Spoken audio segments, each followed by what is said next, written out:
celebration, celebrate. Hey, what's your style? What you drinking? What's your vibe? I've been feeling rather sad in the corner of my glass. Boy, what's your style? What you drinking? What's your vibe? I've been feeling rather sad. Oh yeah. Don't be mean. You're here all alone and you know it. Hang on, 'cause we're gonna turn it up. Hi, I'm BlackMilk and this is my Floorgust thing. Please make sure you're fully warmed up before trying any of the sequence. Specifically focus on your neck, your shoulders and your ankles, and definitely make sure you've done good work on your hamstrings and your hip flexors, please.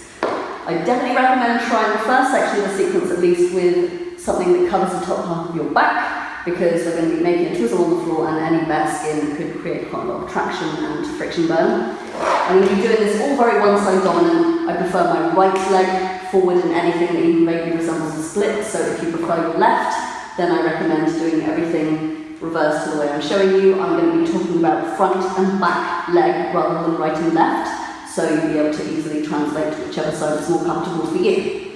So start this in a truffle bell position, hands up behind you, arch your back, engage your quads and your core. Slide your hands forwards and then shoot them out back behind you. Heel of your hands down, behind and away, head back, arch your back down, keep your core and your quads engaged to lower you down to the floor. Hands down by your hips.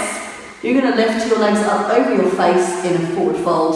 You want to go for as flexy as you can make this because you want your weight to be distributed through the top half of your back. And you need, whichever is your front leg, your dominant leg, you want that ankle on top of the other for the next section. So cross your ankles this way, hands down by your hips. As you pass your feet up over your head, you want to squeeze your quads and your core to keep you in this position. You shouldn't need your hands for this, but you may need to give a bit of a push to keep in this position. You can go further up if you need to, you can bend your legs if you need to, but you need this weight to be sustained up on the top of your back, otherwise you will topple over before you make it to the next section.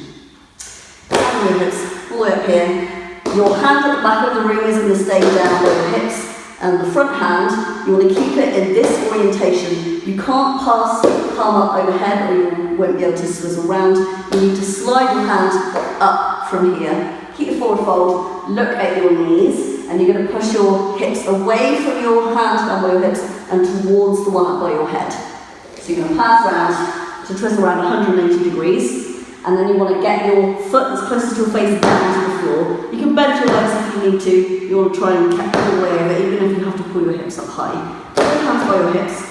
Here you're going to look to the back of your room with your head. You're going to push the weight into the arm that's at the back of the room. This is your dominant side arm. And you're going to start to bend your knees towards your face. You want to push both toes into the floor as you start to tip your hips over.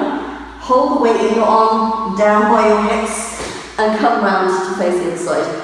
All the weight needs to be distributed through this dominant side arm, otherwise you're going to topple over to one side.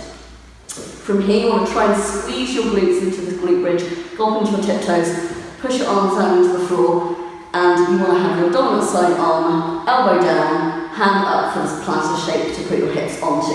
You can't get your arms underneath your body easily, so you're going to lift your hips and bring them towards your arm. You may not be able to get enough height in your hips to get your arms under. If that's the case, bring your hips down to the floor and tip up into this position. Hand ready, and you're going to pass your hips over to your hand. This is putting your butt towards the camera.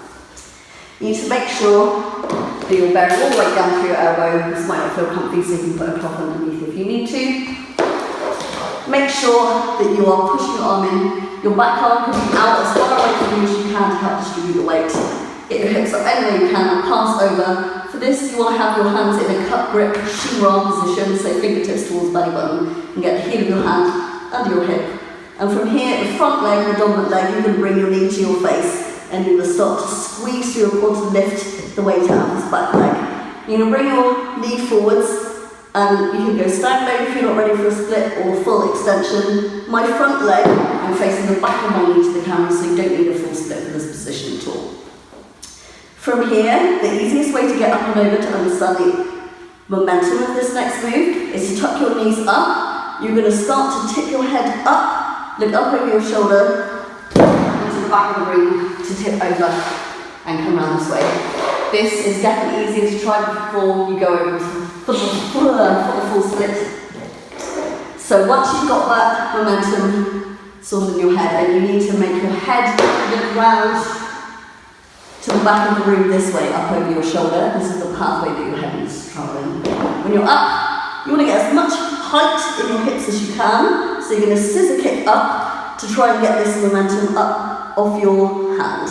So you're going to split up, look round to the back of the room to come over into your split.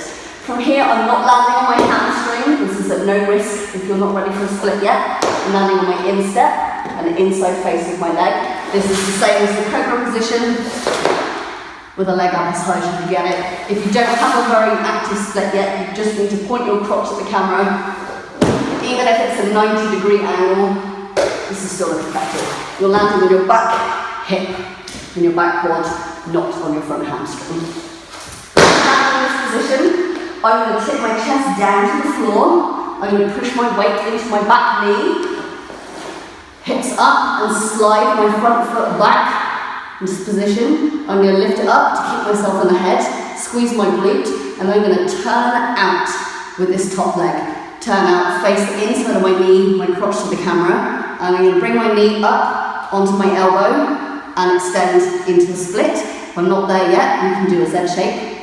And then you're going to push the weight back into your back knee, kick up, and down. Celebration, celebrate. Hey, what's your style? What you drinking? What's your vibe? I've been feeling rather sad in the corner of my class. Boy, what's your style? What you drinking? What's your vibe? I've been feeling rather sad. Oh yeah. Don't be mean. You're here all alone and you